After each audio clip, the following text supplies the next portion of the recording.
Hello and welcome to another video. As you can probably see, we've escaped the confines of my desk and we're on a little drive up the mountain for some photography. I'm not sure what to expect once we get up there.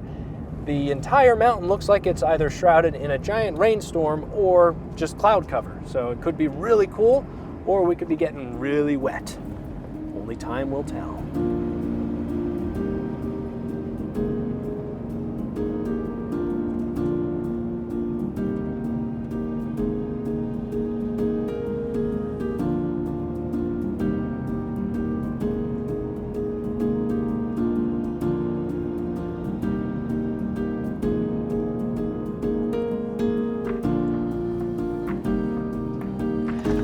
This is actually my second attempt at trying to make this particular video. The first time I just wasn't really getting my point across. So I decided instead of too much fluff, I just tell you exactly what I mean by the title, why you should think like an artist, not a content creator, and then we can just go out and have some fun. Thinking like an artist offers you the greatest creative freedom of expression, of experimentation, and allows you, the artist, the deepest connection to the why behind your art. This will not only help you avoid burnout, but you'll actually enjoy what you're creating more because of it. To think like a content creator, you have to put your audience and their needs first because your content has an obligation to be sellable. That means you have to be willing to sacrifice any personal preference or taste to make it as popular and acceptable as possible. And that's really the only point I wanted to make in this video is that, my goal for you and for myself is to think more like an artist and less like a content creator. I think if we approach it that way, what we are creating on YouTube will have more value to it. It'll be more connected to our why and will less likely burn out. So it's honestly what makes us unique as an individual and helps us stand out. Really what I see far too often is that a content creator chases trends, worries about what's going to be seen and how many views you're going to get, and then you kind of approach it with an insecurity instead of the confidence you need to just go out there, create what you love, and have fun doing it. So in any case, that's what I want to encourage you to approach this like an artist. Think about it that way so that you stay strong, you do what you love, and you don't compromise who you are. Okay, so the camera I'm shooting with today, because it's snowing, it's my little GoPro Hero 8, and I'm going to be taking pictures with my Fuji X-H2 camera. This is my Fuji X-H2. It's one of Fujifilm's newest camera releases, and it boasts a 40 megapixel APS-C sensor.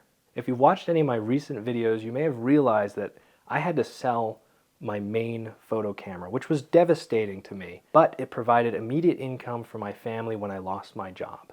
With some of the leftovers from that camera sale, I was able to purchase this camera here, along with a couple cheap and used lenses. Now, while this camera is not the biggest camera, it is fully capable of doing exactly what I need it to do, which is go out there and have fun taking pictures. Using a street photography trick, got the GoPro mounted to the top of the camera.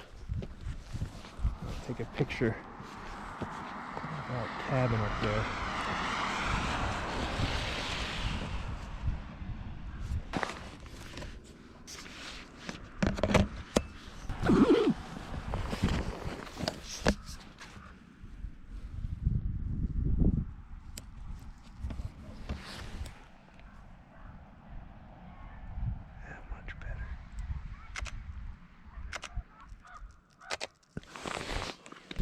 That's really hard to see because when you shoot at 300 mil, it's so different than whatever wide angle this GoPro is.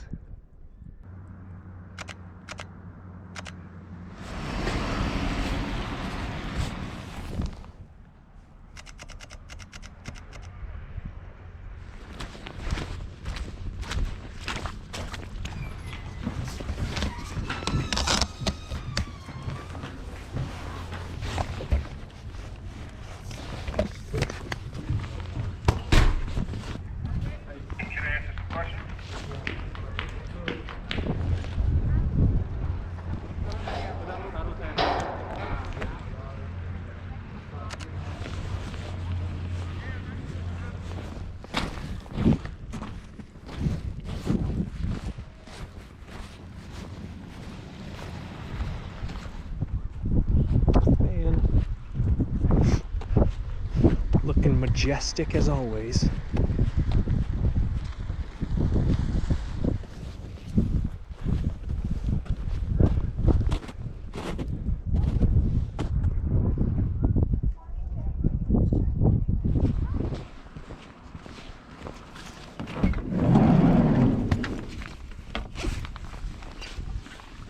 Okay, we've made it back to the car. My face is a little chilly, a little frozen. And I think it's snack time, but that was actually kind of fun. Wandering around, GoPro strapped to my camera. No pressure of like dragging this camera around and trying to film with two cameras. Made it much, much easier, especially because there were so many people around. All right, we're gonna head back down, eat my snack, stop along the way and take some pictures, and I guess I'll catch up with you at the studio. Talk about the pictures we took.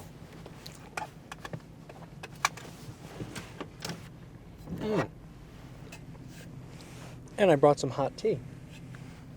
Let's see if it's still warm. Yes, it is. That's perfect. I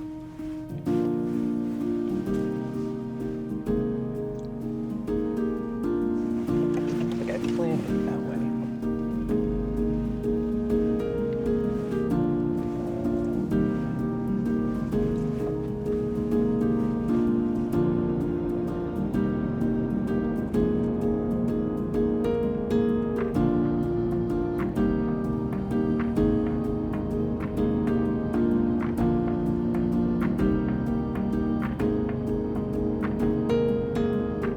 It's actually the next morning. After getting home last night from the drive up into the mountains, I spent some time editing my photos and going through all of them. I took about 260 some photos, so quite a few, much more than I usually do. But that was just because I was experimenting a lot with these photos. And after going through all of them, I found roughly a dozen or so that I really feel like I wanted to share. Most of them you've already seen as I was going through the walking portion, but I'll just quickly run through the rest of them right here. Okay, you've already seen this one. This is that cabin up on the hillside above the parking lot. I just love how the snow added so much interesting texture and mood to it. Look at those flakes. Anyway, so there's that building. Got your porta potties. There was something about the symmetry of seeing them all laid out like that. I just couldn't resist trying to get that framed up right. I seem to be kind of obsessed with the ski lift from that distance. I just sat up on like a snowbank and kept taking these shots, and really this is probably my favorite of the entire group of those photos. Let me just pull this up. I took a ton of these photos of people on the ski lift. Just something about this one, the symmetry of it. You can kind of see a little bit of the texture of the snow in here. So yeah, that one's my favorite. I find myself drawn to unique or unusual, maybe unexpected things that are seen in everyday life. So going up to Bogus Basin, where there is a ski resort, and seeing a bunch of these robed, I want to say Hindu monks or priests. I'm not quite sure what they are, but seeing a bunch of them just kind of exploring in sandals and socks. How random was that? And the fact that I caught this guy looking back at me, kind of smiling still, just such a cool picture in my personal opinion. I wandered around the upper ski lodge where they do the cross-country skiing and snowshoeing, and just looking for a good shot of the building, but I just couldn't really get it framed up right. Maybe it was just the day or my camera, too many cars in the parking lot, I'm not sure. But I did wind up liking this photo that I took. When all else fails, take a picture of a door. I did that here as well. This one I liked because this building is almost entirely buried in the snow, except they've dug out this bank to get to the door. And yeah, I just thought it was really kind of funny. Well, the last shot of the day, I pulled over. I just wanted to get the shot of all the layers and this building here, which I think this is the upper ski lodge, if I'm not mistaken. And this one is, as you can see, completely shrouded in snow. And this is not noise from a sensor. this is how much snow wound up being on that hillside. And you can see the little people out there, but really I just loved this layered look that it created. Anyway, so those are the photos. Hope you like them. Let me know what you think of them in the comments below. So this topic of how we approach our art is about as subjective as it gets. I don't think I can even begin to describe how many different views there are on how we should approach this. So that's why I really didn't want to spend any time digging into it in this video, because I mean, honestly, you kind of have to come to the conclusion yourself of, you know, how an artist would approach art. I have my opinion, you have yours, and they're both correct. Neither one of them is wrong, as long as you're out there creating. The most important thing, and what I wanted to encourage in this video, is just that you think more like that artist that you're picturing in your mind, and less like just a content creator. That you approach what you're doing with the dedication, the love, the passion that an artist would feel for their art, no matter what it looks like. Because then you won't be subject to all the differing opinions, and you won't try to just sit there and like please an audience. You're basically going to be working to fulfill your own desire in your own art. So go out there and don't worry about how people are responding to what you're creating. Just have fun. Just go out there and have fun. Because I think as long as you're having fun, you're doing it exactly right. Next time I want to talk about some actual strategies and some tips to how you can approach your art right after graduation. Now this doesn't have to just apply to people who graduate school. This can be anybody who's maybe feeling a little bit like directionless in what they're doing. Because for myself included, when I graduated from my music school, everything was leading up to a senior project, and once that was finished, I didn't know what to do. And I wound up spending so much time not doing anything that I lost a lot of the momentum that I had going through college. So we're going to talk about some ideas that I came up with that you can use, you know, if you're in a similar situation. But if that sounds interesting to you, go ahead and hit that subscribe button, click the bell icon so you get notified when that comes out. I really appreciate you joining me on my little photography outing. Let me know what you thought of the photos or the topic in the comments down below. That's all I have for you today, so I'll see you in the next one. Have a great weekend.